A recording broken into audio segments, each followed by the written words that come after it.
Olá pessoal, tudo bem? Sejam bem-vindos a mais uma aula aqui do nosso treinamento Carreira Jovem Advocacia. E nessa aula, pessoal, eu vou falar com vocês e vou fazer uma petição inicial do absoluto zero com vocês, que eu quero que vocês aprendam a fazer a petição inicial do zero, né? Eu sempre entendo que a advocacia ela é feita de maneira artesanal, conforme a gente conversou na primeira aula desse módulo, ela é muito fundamental e muito diferenciada, porque a gente construindo nossas próprias peças, nossas próprias petições, a nossa linguagem, a nossa maneira de se expressar no processo, nós vamos conseguir demonstrar e externalizar para o juiz muito melhor aquilo que a gente quer que o juiz veja. Então, a gente tem que ter essa noção, esse cuidado, para que a gente possa passar a melhor impressão possível. Então, nessa aula aqui de petição inicial, eu vou começar a conversar com vocês. Vou fazer aqui um modelo, tá, de petição inicial para que vocês possam adaptar depois de acordo com a sua realidade.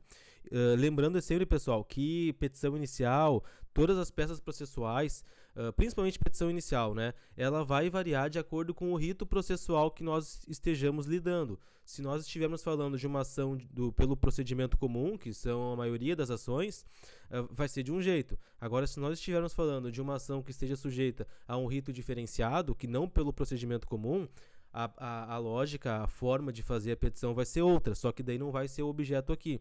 Então, eu recomendo que, se tiver qualquer... Por exemplo, vou dar um exemplo. A ação monitória. A ação monitória, ela possui um rito um pouco diferente, em que pese ela tem a estrutura da petição inicial, todas as ações tenham que ter aquela estrutura do 319, do artigo 319 em regra, né, vai ter pedidos diferentes do que os pedidos da petição inicial do procedimento comum. Então, uma ação de execução de título vai ser um pouco diferente. Enfim, vários tipos um mandado de segurança vai ter também uma forma diferente, tá?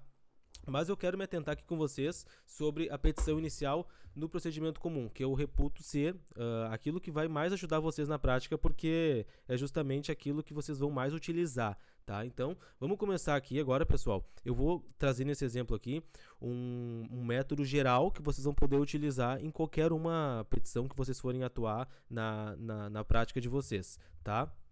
Vamos começar aqui então. Como toda petição inicial, a gente tem que começar com o endereçamento. Tá? Sempre pensar assim, a gente tem que pensar para onde vai ser endereçado. Então a gente vai, excelentíssimo senhor, doutor, juiz de direito da XX Vara de...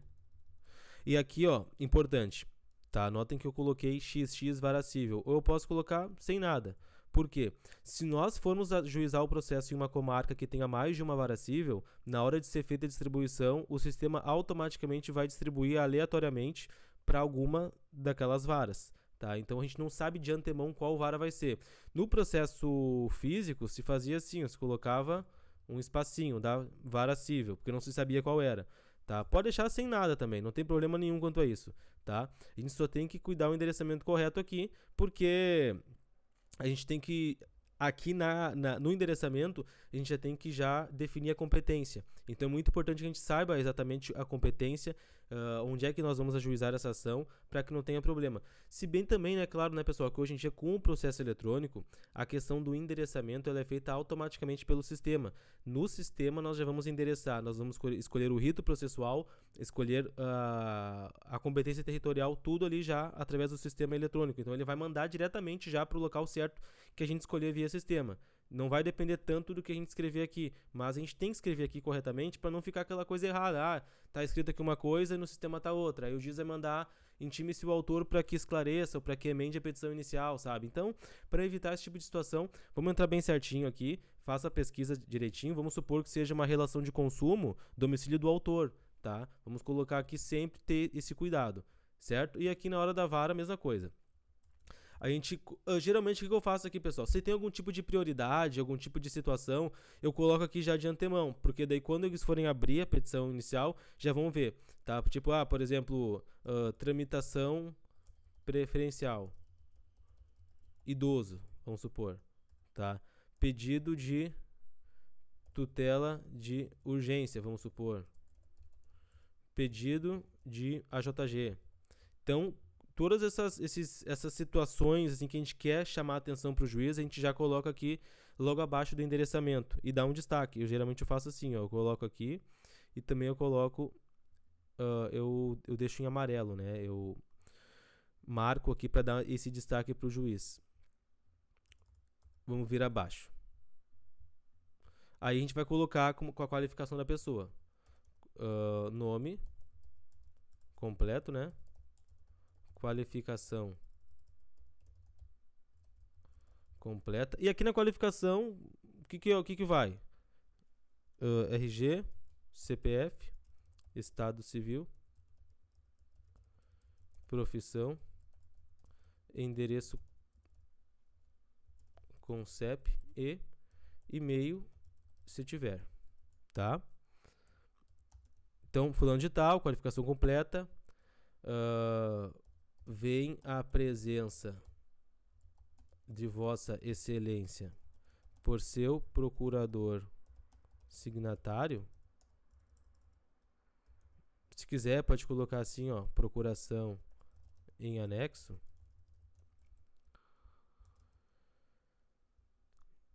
Ajuizar a presente. Aí eu faço assim, ó, ação. Vou voltar aqui, tá? E aqui a mesma coisa. Eu vou copiar aqui. Aqui a gente vai colocar nome completo do réu e a qualificação completa dele. Qualificou ele, fulano de tal. Vamos supor que seja uma empresa, né? Se for uma empresa, a gente vai colocar, vamos mudar aqui, ó, ou PJ, a gente coloca a razão social. Se quiser colocar o nome fantasia também, para diferenciar, né? CNPJ, endereço. E aqui no endereço a gente pode colocar o endereço tanto da sede quanto de alguma filial que a gente quer que seja realizada a citação, tá? Não tem problema quanto a isso. Qualificou pelas razões ou pelos fundamentos de fato e de direito a seguir expostos. Ok. Qualificamos aqui, tá? Nota que já temos endereçamento, qualificação. Aí já vou colocar aqui, ó, dos fatos, tá? Eu sou meio chato assim com formatação, não muito, mas eu gosto de manter uma formatação. Inclusive sobre a questão de formatação, pessoal, não se é exigido do judiciário ou pela lei que o advogado ele siga um tipo de formatação nas suas petições, tá? Eu gosto de utilizar a regra da BNT. Tá? Eu gosto de utilizar aqui os espaçamentos, as margens da ABNT, tá? Tanto margem esquerda, direita, quanto cima, embaixo. Gosto de utilizar a fonte depende muito. Eu, particularmente, gosto de utilizar a fonte Tahoma ou a fonte Garamond, que dá um ar assim mais sofisticado. Eu gosto de utilizar essas duas, mas a fonte é muito subjetiva, não existe uma fonte única que o advogado possa utilizar. Não é toda aquela necessidade que a BNT impõe de ser Arial ou Times. Pode utilizar qualquer fonte, desde que não fique algo ilegível para o juiz. Vamos supor, vou dar um exemplo aqui, colocar essa fonte aqui, ó, a Matic, vamos ver como é que fica.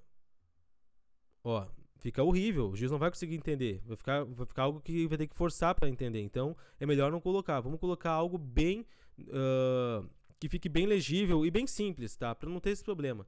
Mas antes aqui de continuar, então gostaria só de dizer isso para vocês, não tem nenhum tipo de formatação, a gente utiliza a formatação que a gente quer, mas é muito importante que a gente se atente quanto à questão da formatação, porque a formatação ela vai ser muito importante para evitar que o juiz daqui a pouco ele não consiga entender e fique uma leitura desagradável, porque eu já trabalhei como assessor analisando diversas petições e tinha algumas petições que a formatação era feita de forma completamente que era algo, como é que eu posso explicar, mas era algo que era desagradável pra gente que estava lendo, continuar a leitura, a concentração. Então vamos tentar manter sempre essa formatação, essa base, essa estrutura, tá? E ao longo da petição eu vou dar mais outras dicas para que vocês utilizem nas suas petições, para que aumente, é claro, a assertividade delas e, claro, fique mais confortável para quem vai ler a petição, tá bem? Então vamos aqui, ó. Em relação à ação, tá? ajuizar presente. Aqui a gente não há, como é que eu posso explicar, esse nome da ação não vai delimitar o pedido, não vai influir na causa de pedir, a gente vai apenas antecipar para o juiz o que se trata a ação. Se for, por exemplo, uma ação de declaração de inexistência de dívida cumulado com pedido de indenização por dano moral, vamos colocar isso. Se for, por exemplo, uma ação de obrigação de fazer, vamos colocar isso. Mas às vezes a ação tem vários pedidos, então a gente pode colocar um breve resumo, por exemplo, vou dar um exemplo aqui, ó. Ação declaratória de inexistência de dívida cumulada, bota o CC, indenização por danos morais, cumulada com indenização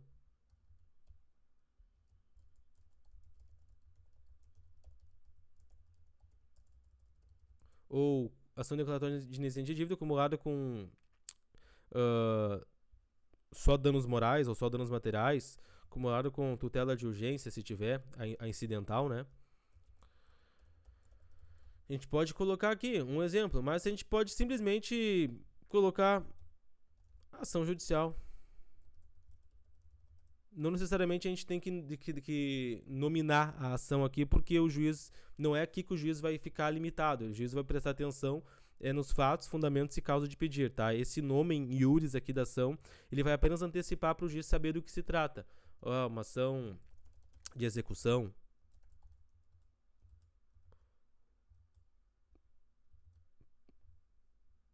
pode ser embargos, pode ser qualquer coisa, tá? Vamos nesse nosso exemplo aqui, para a gente ser bem objetivo e não perder muito tempo quanto a isso, vamos utilizar uma ação declaratória, tá? De inexistência de dívida cumulado com indenização por danos morais cumulado com tutela de urgência, tá? Que a gente vai desenvolver toda uma inicial nesse sentido aqui, tá bem? Aí vamos lá então, dos fatos. Aqui nos fatos, pessoal, a gente vai ter que narrar o que aconteceu, tá? O que antecipou, o que antecedeu essa demanda de maneira bem sucinta e objetiva, tá? Sem muita enrolação, sem precisar ficar colocando artigo de lei, nada disso. Vamos ser bem objetivo aqui, tá? Que eu gosto de fazer petição objetiva. Vamos então assim, ó. Vou criar um exemplo hipotético aqui pra gente poder desenvolver depois em cima. Vamos supor aqui, ó, o autor... Vamos supor que seja uma ação de um consumidor, tá? O consumidor contra o banco em razão de uma dívida que o banco inscreveu ele no Serasa indevidamente e está cobrando, tá? O autor é, vamos supor, correntista do banco réu desde o ano de 2018. Ocorre que, recentemente, ao fazer uma compra em um estabelecimento comercial, o autor descobriu que seu nome estava negativado por suposta dívida contraída junto ao réu. Ao obter maiores informações, o autor descobriu que a suposta dívida se refere ao contrato de financiamento de veículo número tal e que a dívida negativada tal e que especificamente quanto a parcela com vencimento em, vamos supor, sei lá, 10 de 12 de 2022, vamos supor. Tá? Então, ou seja, no valor de... Vamos supor que aqui, ó, o consumidor tem um financiamento bancário com o banco réu negativou o nome dele por um suposto inadimplemento de uma parcela que venceu no valor de tal valor. Tá? Vamos supor, sei lá, R$ 1.500 a parcela. Tá?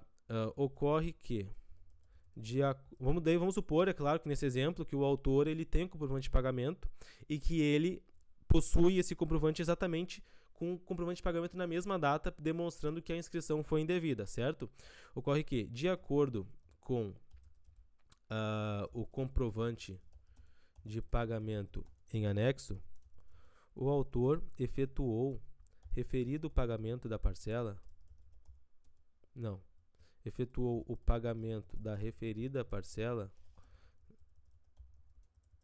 no dia do seu vencimento, não havendo nenhum débito inadimplido. Mesmo assim, o banco réu negativou o nome do autor.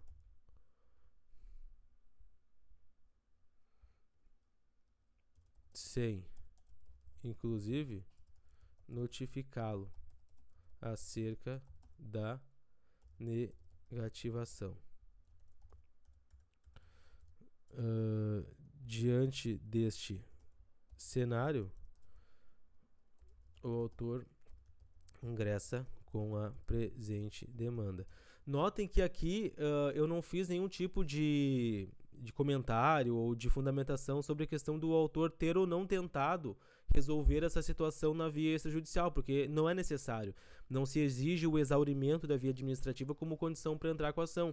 Ainda mais em uma relação de consumo, porque existe no artigo 6º do CDC um direito fundamental do consumidor, né, que ele tem a facilitação da defesa dos seus interesses e dos seus direitos em juízo. Então, justamente por isso, não há necessidade de eu falar sobre isso, tá? Eu posso simplesmente, tive a negativação, quero questionar em juízo, imediatamente. O banco certamente vai vir na contestação alegando falta de interesse de agir, exaurimento da via administrativa, mas isso aí é tese já superada, não há nenhuma necessidade quanto a isso, tá bem? Então, fundamentamos aqui fizemos os nossos fatos, tá? Vamos fazer aqui agora os fundamentos jurídicos, tá?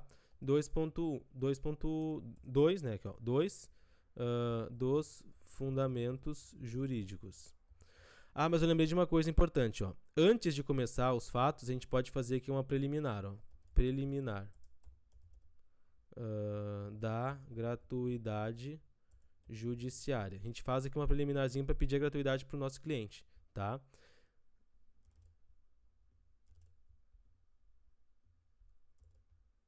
A gente pode botar aqui, ó.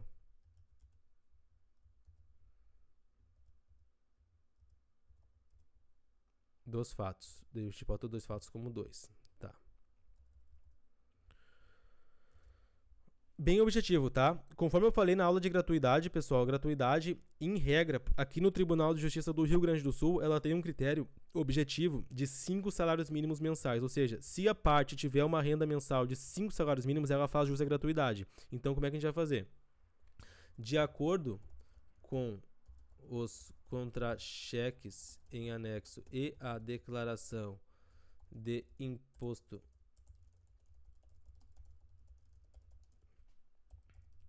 verifica-se que ele aufere renda mensal inferior a 5 salários mínimos, fazendo jus à concessão da AJG, de acordo com os parâmetros adotados pelo TJRS.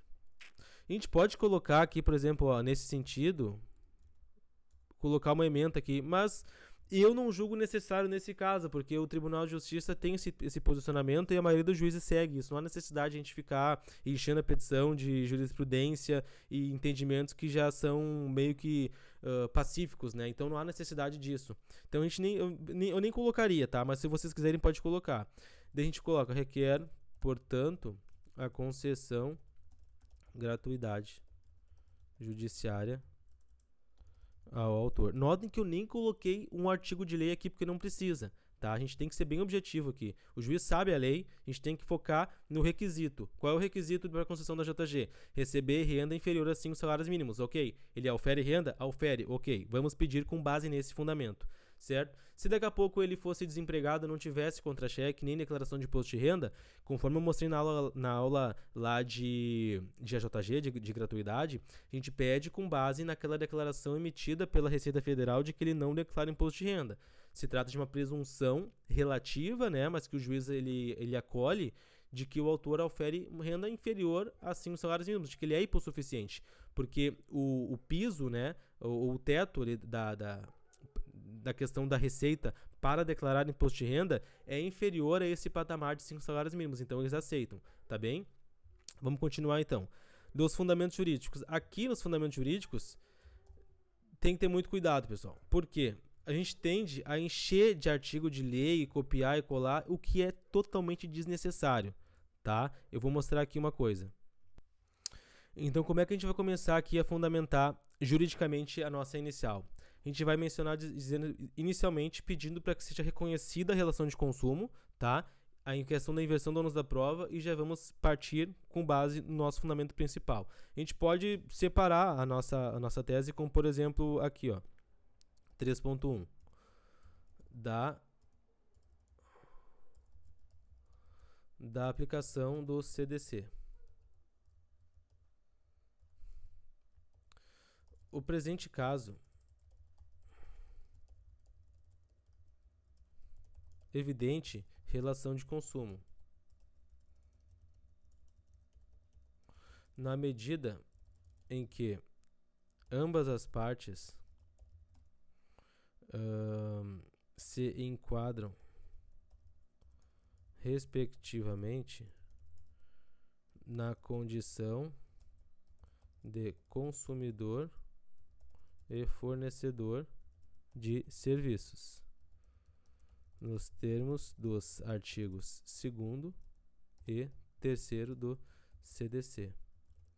Requer-se, portanto, o reconhecimento da relação de consumo e a inversão do ônus da prova, especialmente pela verossimilhança das alegações autorais e a hipossuficiência do autor. Então, notem, pessoal, vou até abrir o CDC para mostrar uma coisa para vocês aqui, ó. A inversão do ônus da prova no CDC, ela não é automática, tá? Vai depender do juiz. E como é que vai funcionar? O artigo 6º, inciso 8º, fala que o consumidor tem direito à facilitação da defesa dos seus direitos, inclusive com a inversão do ônus da prova a seu favor, quando a critério do juiz, notem, é uma inversão do ônus da prova que é chamada ope iudice, ou seja, vai depender do juiz. Quando for verossímil a alegação, ou seja, o que é verossimilhança? É aquela alegação que ela tem muitos indícios de que ela é verdadeira, tá? Verossímil, ou quando ele for hipossuficiente, segundo as regras ordinárias de experiência. Então não é necessário as duas coisas. Ele pode ser só hipossuficiente ou pode ter a questão da verossimilhança, tá? E como é que vai se verificar a hipossuficiência? Bom, a vulnerabilidade, que são duas coisas diferentes, ela é inerente a toda a relação de consumo. Todo consumidor é vulnerável, todo consumidor, tá? Porque a lógica do CDC é por trás, ela existe por causa da vulnerabilidade. Agora, a hipossuficiência não, tá? Porque nós podemos ter relação de consumo entre empresas e não necessariamente a empresa vai ser hipossuficiente do ponto de vista técnico, por exemplo, em relação a outra, tá? Então aí o juiz vai verificar de acordo ou com a verossimilhança, ou com a hipossuficiência, ou com os dois, ok? Correto? Então a gente vai continuar aqui. Pedimos aqui o reconhecimento da relação de consumo, tá? Para que haja incidência do CDC, porque havendo incidência do CDC, a responsabilidade do réu é objetiva e não subjetiva, com base, vai depender, ou se nós estivermos falando de um fato do serviço ou do produto, ou de um vício do serviço ou do produto, nesse caso é fato do serviço, tá? Porque o serviço defeituoso causou um dano moral ao autor, tá? Em relação, diferentemente de um vício. Não se trata de um serviço viciado, se trata de um serviço que causou um dano, tá? E esse dano é o fato do serviço, ok? Pedimos a aplicação no CDC. A gente pode até ir mais longe e da responsabilidade objetiva do réu. Ó, então a gente pode colocar aqui, ó. Requer-se, portanto, o reconhecimento da relação de consumo, a inversão do ônus da prova e o reconhecimento da responsabilidade objetiva do réu. Se eu só confirmar se é o artigo 18 mesmo. Não, o artigo 18 é vício. É o 14, tá? Ó, o fornecedor de serviço responde independentemente de culpa pela reparação dos danos causados aos consumidores, tá? Artigo 14. Com 14 do CDC. Beleza, superado essa parte, vamos aqui para a continuação, tá? 3.1 da aplicação do CDC responsabilidade objetiva do réu. Beleza, vamos aqui, ó. 3.2 da inexistência da dívida. Então a gente vai mencionar. Bem simples. De acordo com os documentos em anexo, verifica-se que o autor adimpliu tempestivamente a parcela que foi objeto de negativação pelo banco réu. Diante da existência de prova documental que comprova a inexistência da dívida negativada, merece ser julgado procedente o pedido declaratório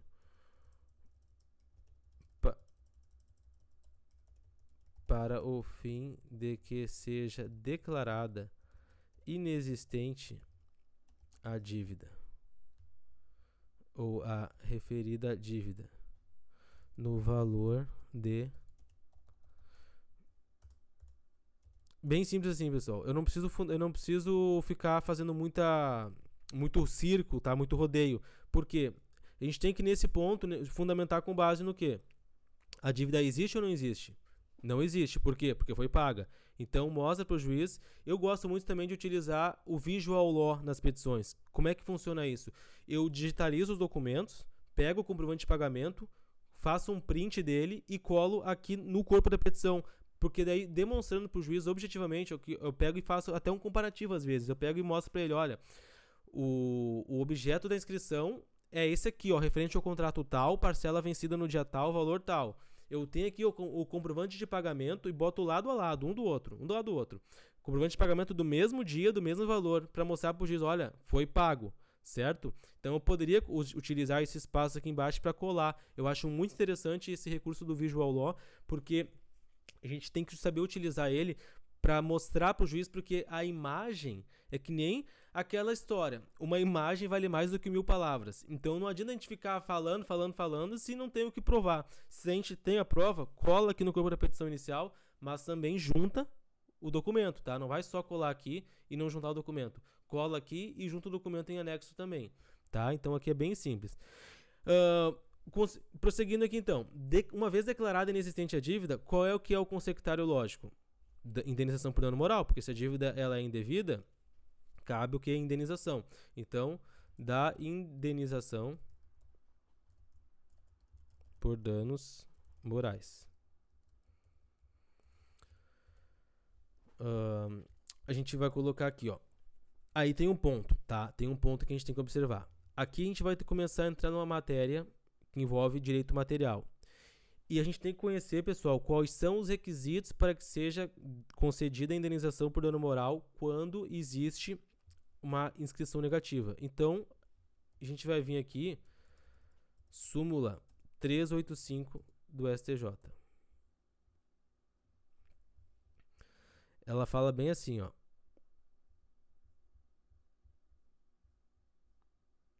Da anotação irregular em cadastro de proteção ao crédito, não cabe indenização quando preexistente legítima inscrição, ressalvado o direito ao cancelamento. Então, se eu não soubesse que existia essa súmula, como é que eu ia fazer para pesquisar?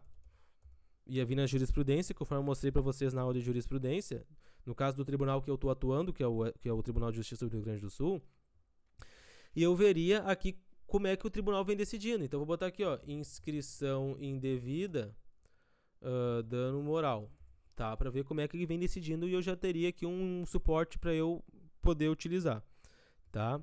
Ó, primeiro aqui, ó, inexistência de dívida, inscrição, danos morais ocorrentes. A ausência de prova da regularidade da cobrança da dívida, ônus que incumbia a empresa demandada. Requerida não evidenciou o fato impeditivo do direito da autora.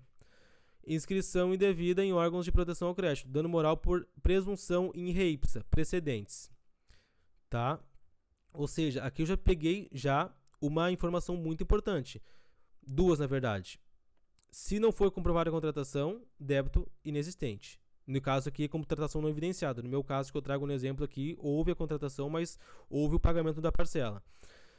Inscrição, dano moral por presunção, ou seja, não se exige prova adicional, se exige apenas o quê? Se exige apenas a prova da inscrição. Mas a gente tem que, sempre, o que a gente faz?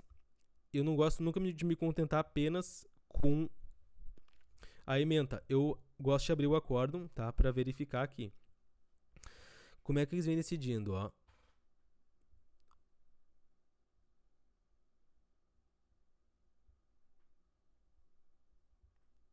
Declaração de débito sub júdice, com consequente cancelamento da inscrição negativada.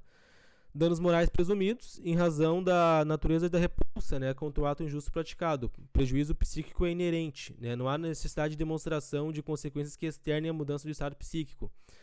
E aí, quanto indenizatório, foi arbitrado também no valor de R$5.000 aqui.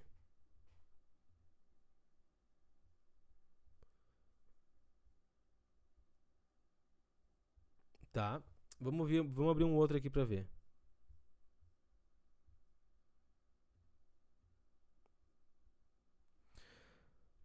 Aqui já nota que ele já arbitrou um dano moral um pouquinho maior, né? R$10.000. Ó, o réu não comprovou a contratação de serviço, né? Houve a inscrição negativadora. Então, em regra, pessoal, como é que funciona? Eu vou até abrir aqui um aqui com a questão da súmula 385 para ver uma coisa. 385 STJ.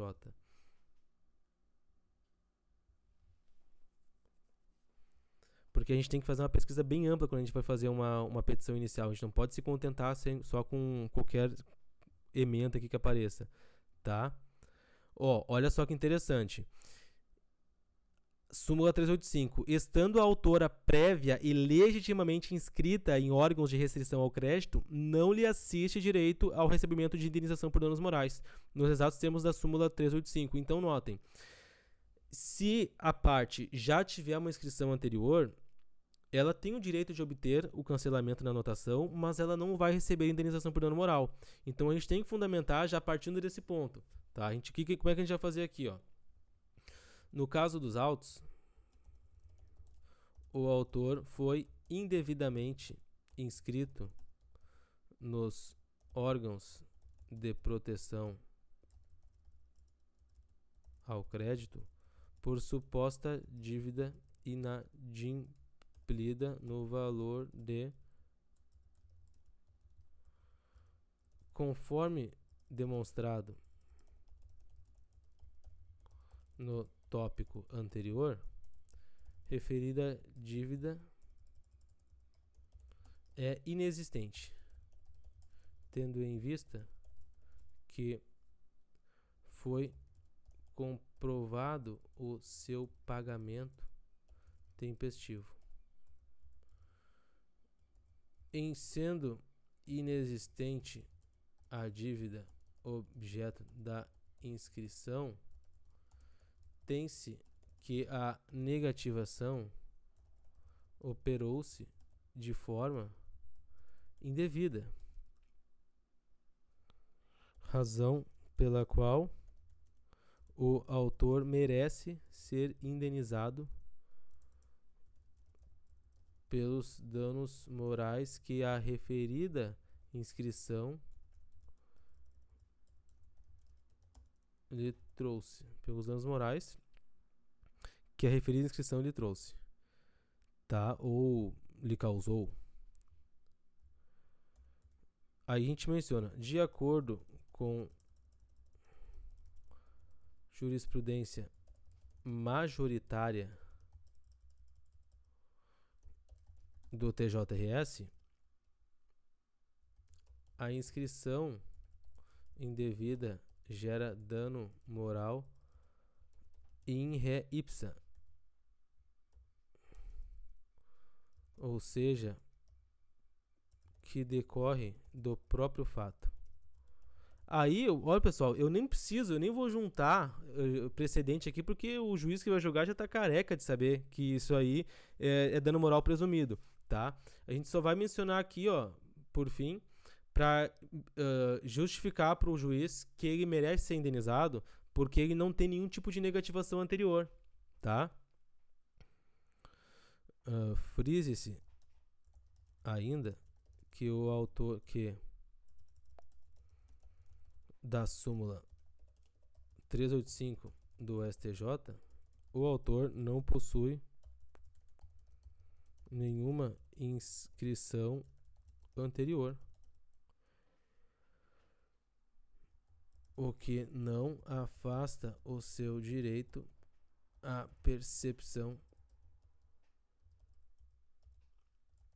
de indenização. Então notem, nesse caso eu já fundamentei o quê? Eu já mostrei em um parágrafo que existiu ilícito, em outro que esse ilícito causou dano, que esse dano ele é presumido. Então notem, eu já mostrei tudo isso aqui para o juiz, tá? Que o dano é presumido e agora o que eu tenho que fazer? Eu não preciso demonstrar a culpa, porque a responsabilidade é objetiva. Objetiva no sentido de que toda responsabilidade objetiva a gente precisa comprovar apenas o quê? O dano e o nexo de causalidade, apenas isso. Tá? Já foi demonstrado. Agora, qual é o próximo passo? Fundamentar o pedido de indenização, o quantum, tá? O quantum indenizatório. Lembrando que toda indenização que a gente for fazer o pedido possui uma dupla função, pedagógica e compensatória, e até mesmo talvez uma tripla função punitiva. Mas a função da indenização é de compensar a vítima do prejuízo pelo dano que lhe causou, tá? Então é uma função compensatória e também pedagógica, no sentido de que a parte que causou o dano, ela seja educada e que essa indenização tenha um valor que não seja também um valor que vá enriquecer indevidamente a parte contrária. Então, por isso mesmo que no Brasil não se arbitram indenizações em valores muito altos, porque existe a vedação ao enriquecimento ilícito ou sem causa, né? Então, a gente tem que sempre que, antes de fundamentar esse pedido de indenização, pesquisar no tribunal o quantum, quanto é que vem sendo postulado para fundamentar. Se eu não estivesse falando aqui, nesse caso de SPC e Serasa, qualquer outro tipo de dano, a minha lógica seria a mesma. Eu iria começar fundamentando, mostrando qual foi o ilícito praticado pelo réu, ia demonstrar qual é o dano que ocorreu e também ia mostrar o nexo de causalidade. A depender do tipo de responsabilidade, se for uma responsabilidade civil objetiva ou subjetiva, eu deveria comprovar a culpa, se for subjetiva. Tá? O que é a culpa? É um ato imprudente, negligente ou imperito do causador do dano. Então, se eu estiver falando de um acidente de trânsito que me causou dano moral, eu tenho que provar a culpa do causador do acidente, tá? Porque é responsabilidade subjetiva. Lembrando que a responsabilidade objetiva, ela decorre ou da natureza do serviço que a outra parte presta, ou então da própria lei, que no caso o CDC, ele já traz a responsabilidade objetiva da parte, certo? Então, isso é muito importante a gente ter em mente. Vamos fundamentar aqui o quantum indenizatório. E para fundamentar o quantum indenizatório, a gente pode fazer uma pesquisa da jurisprudência também para verificar mais ou menos qual é o valor que o tribunal vem arbitrando em casos similares, tá? A gente coloca assim, ó, indenização, inscrição indevida, né? Quantum. Para verificar em situações análogas como que o tribunal vem decidindo. Vou ver umas três aqui, ó. Ele não vem na ementa, tá? Vamos abrir o inteiro teor para ver.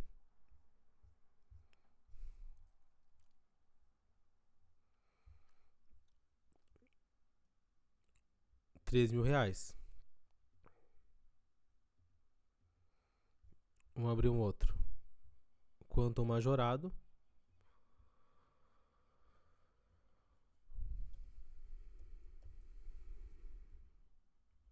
Ó, majoraram para R$6.000. Vai depender muito do caso concreto. Esse tipo de caso, que é uma mera inscrição indevida, assim, normal, Eu pediria 10 mil reais, tá, pessoal? Porque não tem sucumbência quanto ao valor do pedido. Eu pediria 10. Porque se não ganhar 10, não sucumbe. Então a gente vai fazer o seguinte, ó. Em relação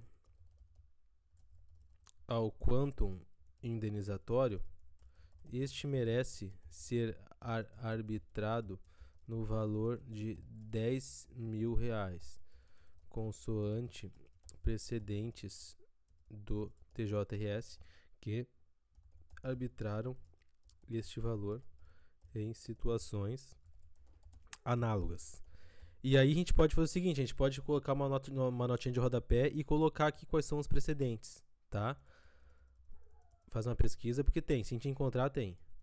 Se a gente pesquisar ali, a gente vai encontrar.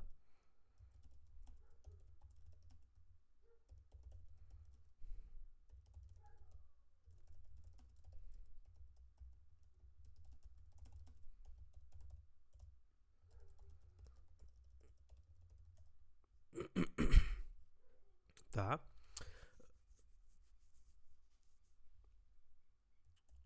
A gente não tem necessidade de fundamentar muito mais do que isso, tá, pessoal? Porque essa aqui é uma situação bem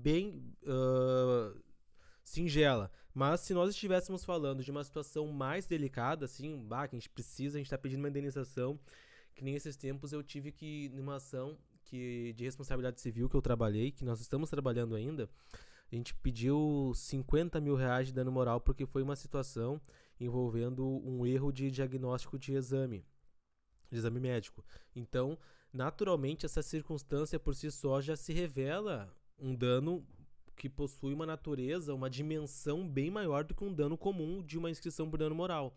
Então, para a gente conseguir pedir uma indenização com um valor maior, a gente tem que fundamentar e mostrar para o juiz, para o judiciário, para o tribunal, por que nós pedimos o valor daquele. Então, a gente vai ter que fundamentar o pedido com base na extensão do dano, com base no caráter compensatório, pedagógico, punitivo da indenização. Então, nesses casos que exigem um pouco mais de, de fundamentação, a gente tem que ter esse cuidado. Mas nesse caso aqui a questão é singela, não há necessidade, não vou ficar falando sobre, nossa, função punitiva, indenizatória. Não, o tribunal vai passar reto, nem vai ler. Então, por que a gente vai perder tempo com isso? Não precisa, certo? Então, a gente coloca assim e finaliza. Diante do exposto, desculpa, requer a condenação do réu ao pagamento de indenização por danos morais no valor de, ou bota assim, ó, em valor não inferior a 10 mil reais. Não vai fazer diferença. Se o juiz quiser fixar em 3, ele vai fixar, em 2, em 5, vai fixar. Não tem problema isso aqui, tá? Agora, lembra que a gente pediu tutela de urgência, né? Para não evitar trabalho, que essa aula já tá ficando bem grande, eu vou copiar da aula aqui de tutela de urgência incidental que a gente havia feito em situação parecida, tá? Eu vou copiar pra gente não perder mais tempo. Porque notem, o objetivo também, pessoal, da gente criar os nossos modelos é a gente fazer modelos bem feitos pra gente poder utilizar depois quando a gente precisar, tá? Então, já que a gente fez um que ficou bom, vamos utilizar aqui. Era o item 3, né? Vamos aqui, ó, 4.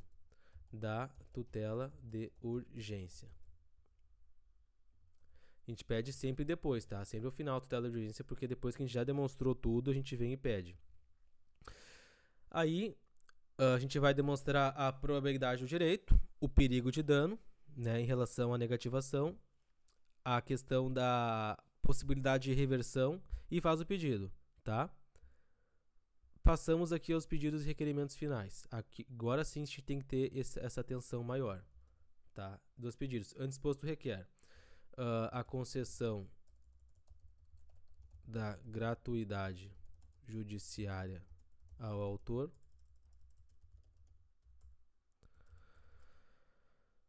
o deferimento do requerimento de inversão do ônus da prova,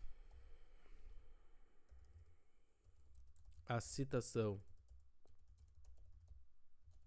do réu para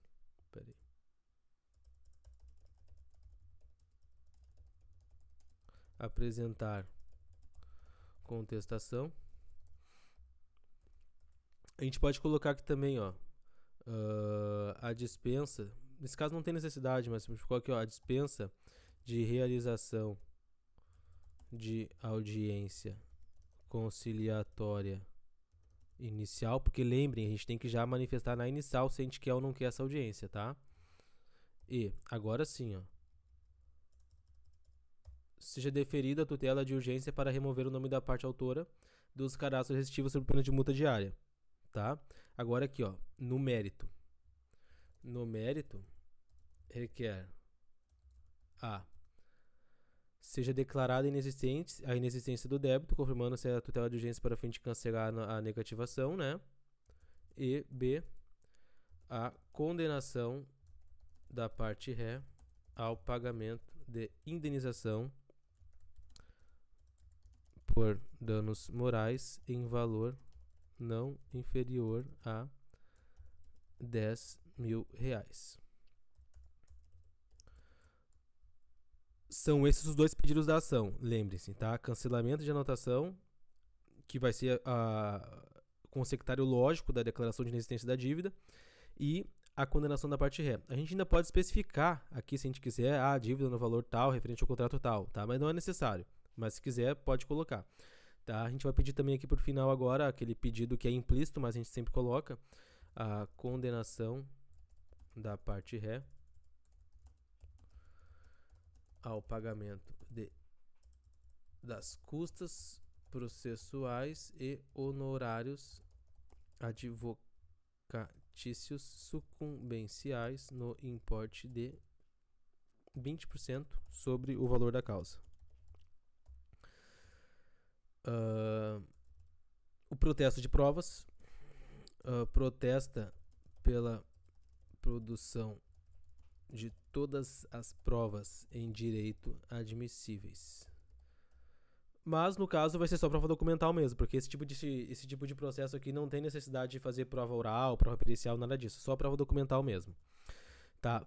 Fizemos protesto de provas, não tem mais nenhum requerimento para fazer. Tá? São esses. Agora, valor da causa.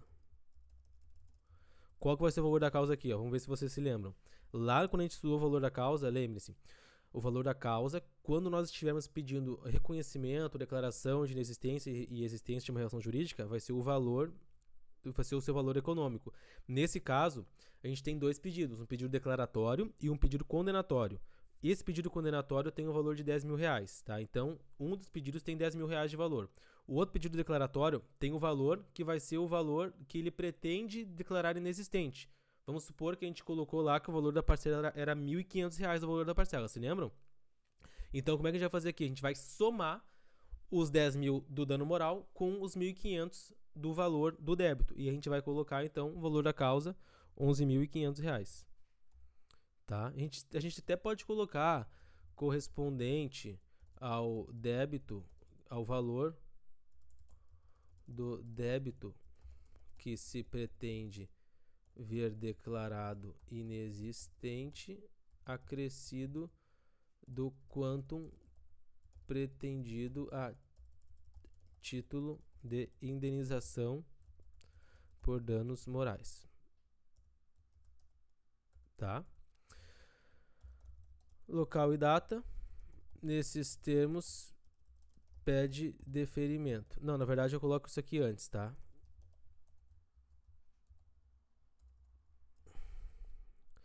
Nesses termos, pede deferimento, local, data, advogado, OAB. Simples assim. Temos aqui a nossa petição inicial pronta. Ó, notem, ficou em 4 páginas, tá? Olha que maravilha de petição inicial. A gente fez pedido de tutela de urgência, fez pedido de indenização por dano moral, pedido declaratório, fundamentou bem. Tudo isso em que? 4 páginas. Então, isso aqui é a petição inicial dos sonhos de todo juiz para ler. Então, notem, olha só, pessoal, um outro ponto antes de a gente finalizar a aula que eu quero chamar a atenção para vocês. Notem que eu faço parágrafos curtos, ó. 2, 3 linhas. Isso aqui para quem tá lendo, 4 no máximo, ó. Isso aqui para quem tá lendo é maravilhoso, porque parágrafos curtos, a pessoa prende mais a atenção do leitor. Então, vamos evitar esse monte de parágrafo de 6, 7, 8 linhas, tentar focar as nossas ideias em 2, 3 linhas no máximo. Isso aqui vai fazer com que quem está lendo seja muito mais assertivo e seja muito melhor, muito mais confortável a leitura para a pessoa que está lendo, porque a gente sempre tem que lembrar, o judiciário está abarrotado de processos, a gente tem que facilitar a vida deles também, tá? É nossa função colaborar, então vamos ter esse cuidado, tá? Linguagem objetiva, não precisa de juridiquês, notem que eu não utilizo juridiquês em momento nenhum, eu tenho uma linguagem, uma escrita formal, mas sem aquele monte de palavras já ultrapassada, né? Não, nada disso. É objetivo, direto, conciso, bem escrito, tá? E objetivo, tá? Não esqueçam disso. Se vocês tiverem qualquer dúvida, pessoal, essa aula acabou ficando grande demais, mas é que para fazer uma petição inicial eu creio que era o que tinha para fazer. E não se esqueçam, isso aqui é meramente um modelo que eu utilizei para vocês, porque conversando a gente vai fundamentando. Dependendo do tipo de ação que vocês forem lidar, a forma de fazer a petição inicial vai ser diferente, mas a estrutura é sempre a mesma. Qualquer dúvida que vocês tenham para fazer uma petição inicial, vão lá no artigo 319, tá, do CPC e deem uma olhada. E sempre antes de começar a fazer a inicial, estudem a tese que vocês vão defender na petição inicial. Vejam se ela está ou não de acordo com a jurisprudência. E para isso, assistam a aula que eu fiz de pesquisa de jurisprudência para que vocês possam, de antemão, já prever. Tem muita petição inicial que eu faço com base em jurisprudência. Eu não tenho uma situação assim que a lei seja explícita. Então eu vou na jurisprudência e vejo, ok, tem posicionamento nesse sentido? Beleza, vou fundamentar com base no que o tribunal vem decidindo, certo? Não existe uma fórmula única para fazer uma petição inicial. Eu quis trazer aqui para vocês uma noção geral de como é que vocês vão estruturar e fazer uma petição inicial do zero, até estilo de escrita e formatação, para que vocês não tenham mais essa dúvida. Mas é claro, a depender do tipo de situação, de processo em que vocês forem atuar, vai demandar um tipo diferente de escrita, um tipo diferente de formatação, e vocês têm que estar atentos quanto a isso. Não se esqueçam, tá? Qualquer tipo de ação vai pegar uma ação de natureza de obrigação de fazer, uma ação condenatória, mas daqui a pouco de um outro objeto que não indenizatório, tá? Vai demandar um tipo diferente de estudo e diferente de análise. Ações de família também vão ser diferentes, a forma, mas eu quero que vocês entendam, estruturando bem, tendo bem a noção de que a gente tem que estar sempre amparados com a jurisprudência majoritária quando a gente for fazer nossas petições, ter toda essa estrutura lógica, fazer uma petição bem objetiva, concisa, com poucos parágrafos, na verdade parágrafos de poucas linhas, tá? E tentar evitar fazer com o menor número de páginas possível. Lembrem, menos é mais nesse tipo de situação. Vamos treinar e melhorar e desenvolver a nossa escrita e a nossa advocacia. Tá bom, pessoal? Espero que vocês tenham gostado dessa aula. Qualquer dúvida, sugestão, crítica, deixe aqui nos comentários. E lembrem que eu vou atualizando aqui também, conforme a gente for fazendo aqui as aulas. Eu posso vir aqui a acrescentar outro tipo de ação também fazendo do zero com vocês. Mas eu quero que esse aqui seja um norte para que vocês tenham sucesso na vida de vocês, tá bom? Muito obrigado por ter acompanhado a aula, ficou um pouco longa, mas nos vemos na próxima aula. Um grande abraço.